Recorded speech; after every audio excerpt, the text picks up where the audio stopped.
আচ্ছা তুমি কি করো এই জায়গায়? রান্না হ্যাঁ? করতেছি। কি রান্না করো? বিরিয়ানি রান্না করি।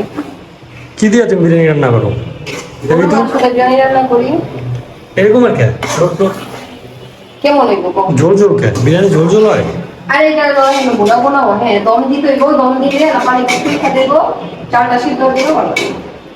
তোমাদের এই বৃষ্টির মধ্যে বৃষ্টি পড়তেছে, বৃষ্টির মধ্যে বিরিয়ানি রান্না করে। এটাই তো মজা, বৃষ্টির মধ্যে পোলাও ঠান্ডা ঠান্ডা পোলাও খেলা, গরম গরম পোলাও খেলা ঠান্ডার ভিতরে। গরম গরম পোলাও খেবো। এটা পোলাও না বিরিয়ানি কোনটা? ওই একই পোলাও বিরিয়ানি। কতক্ষণ লাগবে এতে? এই আর 5 মিনিট দম ভাজি দিয়ে আছে। দম দেয় কেমনে আবার? যে চুলাটা খাইতে লাগাই দিলাম, চুলাটা দিব কমায়া, তারপরে এটা দিব দিলাম আর নাড়া দিব না, পরে হয়ে গেলে তারপরে এটা নাড়া দিয়া তাহলে হয়ে যাবো। তোমার রান্না করছি, ঠিক আছে? আচ্ছা ঠিক আছে, খাইয়ে টেস্ট করবো না। আচ্ছা